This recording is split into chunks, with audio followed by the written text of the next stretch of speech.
श्री स्वामी समर्थ. जय जय स्वामी समर्थ. श्री स्वामी समर्थ. जय जय स्वामी समर्थ. श्री स्वामी समर्थ महाराजांच्या नामस्मरणाने आजच्या व्हिडिओला सुरुवात करूया. शुभ दुपार तुम्हा सगळ्यांना. कसे आहात तुम्ही सगळे? आशा व्यक्त करते स्वस्त असाल, मस्त असाल, स्वामींच्या सेवेमध्ये रममाण असाल.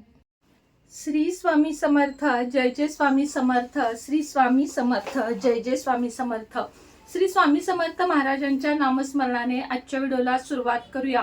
शुभ दुपार तुम्हा सगळ्यांना. कसे आहात तुम्ही सगळे? आशा व्यक्त करते स्वस्त असाल, मस्त असाल, स्वामींच्या सेवेमध्ये रममाण असाल. अक्षय तृतीया. अक्षय तृतीया हा दिवस आपल्यासाठी खूप जास्त महत्त्वाचा दिवस आहे.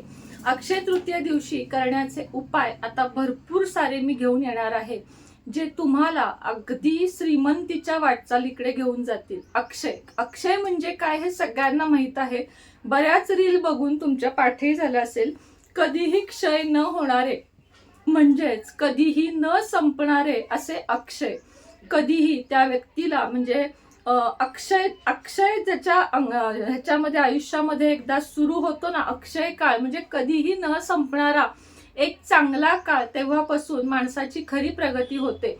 आणि म्हणूनच गुढीपाडवा, अक्षय तृतीया या दिवशी करण्याचे इतके खास उपाय आपल्याकडे आहेत की तुम्ही ते बघून अगदी आश्चर्यचकित व्हाल.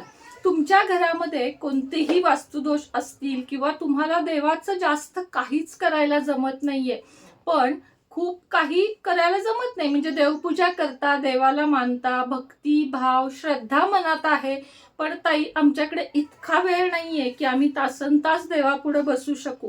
आणि खरं सांगू का, देवांचं म्हणजे आपल्या परमेश्वराचं, भगवंताचं पण हेच म्हणणं आहे की तुम्ही जर महिनाभर काम कराल, महिनाभर न हरता न थकता काम कराल, तर तुम्हाला अगदी साक्षात 11 पारायण केल्याचं पुण्य मिळेल. कारण कामातच देव आहे.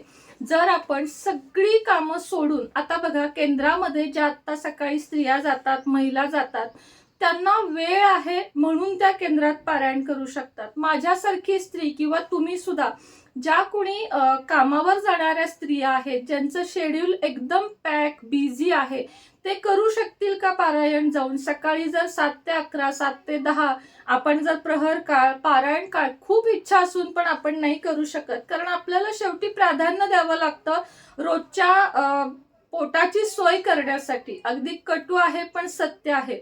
माझं स्वतःचं तसंच आहे. मला कोणीही 1 रुपया द्यायला नाहीये, त्यामुळे मला माझ्या कामाकडे फोकस करावं लागतं. आणि म्हणून मी छोट्या छोट्या सेवा आणि छोटे छोटे उपाय करत असते. भगवंताला मी खूप मानते, परमेश्वराला मी खूप मानते, पण परमेश्वराची मी क्षमा पण मागते की मी खूप वेळ देऊ शकत नाही. आता या पारायण काळामध्ये 7 दिवस मात्र मी दुर्गा सप्तशतीचं पारायण करत आहे. तेवढंच, अगदी गुरुचरित्र नाही ना करू शकत, पण दुर्गा सप्तशती नाही, संक्षिप्त श्री गुरु सप्तशती सार मी करत आहे. तर तुम्ही ते करू शकता. आता हा झाला पारायण काळातला विषय. अक्षय तृतीयेच्या आधी तुम्ही काय करायचं आहे हे तुम्हाला मी सांगते. एक ना मातीचा कलश, ज्याला आपण संक्रांती, मोठा मातीचा कलश, लाल मातीचा कलश तुम्हाला घेऊन यायचा आहे, ज्याला आपण संक्रांती म्हणतो, किंवा ज्याला आपण बोळकं नाही बरं का, मोठं जेवढ्या आकाराचा आपला तांब्याचा कलश असतो तेवढ्या आकाराचा आपल्याला मातीचा कलश घेऊन यायचा आहे अक्षय तृतीया सुरू व्हायच्या आधी.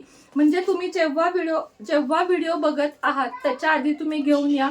अगदी तुम्ही अक्षय तृतीयेला पाहिलात व्हिडिओ, तर तुम्ही अक्षय तृतीयेला घेऊन आलात तरी चालेल. आत्तापासून कधीही.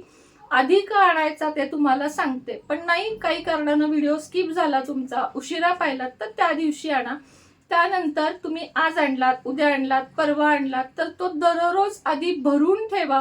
रोज भरा, रोज धुवा, आणि त्याच्या पुढे एक तुपाचा दिवा रोज 1 तासभर जळेल असा तुम्ही लावून ठेवा.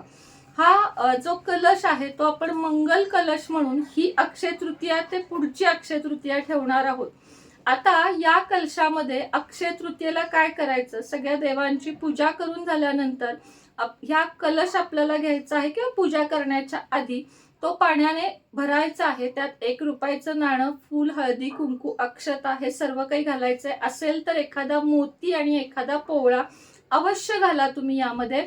त्यानंतर विड्याची किंवा आंब्याची पाने स्वस्तिक काढून घ्या कुंकवाने. उभ्या रेषा अष्टदिशेला 5 रेषा ज्या तुम्हाला जमतील त्या काढून घ्या आणि त्यामध्ये एक अगदी पाण्याने भरलेला सालीसहित नारळ आपल्याला ठेवायचा आहे. असा मंगल कलश आपल्याला भरून ठेवायचा आहे. ही अक्षय तृतीया ते पुढची अक्षय तृतीया. शक्यतो देवघर ईशान्येला हवं तुमचं. नसेल हरकत नाही, फक्त दक्षिणेला तोंड करून नसावं या उपायासाठी, आणि नसतंच कुणाचं जनरली.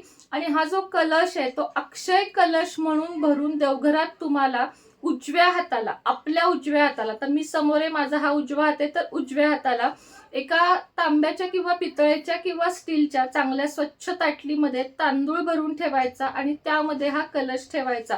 तांदूळ अगदी एवढेच ठेवा, कारण कदाचित ते ओले होऊ शकतात, वाया जाऊ शकतात, म्हणून पक्ष्यांना घालायचेत म्हणून शास्त्र म्हणून खाली तांदूळ ठेवा किंवा फुलांच्या पाकळ्या ठेवा, त्याच्यावर कुंकू हळद वाहा आणि हा कलश भरून ठेवा. कलशाला नमस्कार करा, दररोज धूप उदबत्ती ओवाळा, रोज पाणी बदला. असं नाही सांगतात ते चुकीचं आहे की मंगळवारी शुक्रवारी रोज पाणी बदला, रोज नारळ स्वच्छ ठेवा, तो तडा जाणार नाही याची काळजी घ्या. पण वर्षभरात जर तुम्हाला तडा गेला, कोरडा पडला, कोंब आला ना त्याला, तर तो तसाच ठेवायचा आहे. पण जर तडा गेला तर फक्त हा नारळ आपल्याला बदलायचा आहे. अर्थातच 4 दिवसाच्या आपल्या पिरियडच्या काळामध्ये त्याला हात लावायचा नाहीये, सुतक वगैरे या काळात हात लावायचा नाहीये आणि रोज ह्याला तुपाच्या दिव्यानं आणि उदबत्तीने ओवाळायचा आहे दिसायला छोटासा उपाय, पण इतका तुम्हाला श्रीमंतीकडे वाटचाल होईल, तुम्हाला पाण्यासारखा पैसा येईल. मात्र याच्यासोबत हा उपाय केला आणि झोपून राहिलं नाही. कष्ट करायचेच आहेत, कर्म चांगले ठेवायचे आहेत. अक्षय तृतीयेचे बरेच सारे उपाय घेऊन मी तुम्हाला पुन्हा एकदा भेटेन. तोपर्यंत चॅनलला सबस्क्राईब केलं नसेल सबस्क्राईब करा, लाईक शेअर करा. माझं पर्सनल लाईफ हे सोडून तुम्हाला बघायला आवडत असेल तर सुनेत्राज लाईफस्टाईल या आपल्या चॅनेलला अवश्य भेट द्या. इंस्टाग्राम ID पण आपली आहे सुनेत्रा, आणि ती पण मी तुम्हाला लिंक खाली देते, तर इंस्टाग्रामवर सुद्धा मला नक्की भेटा. श्री स्वामी समर्थ.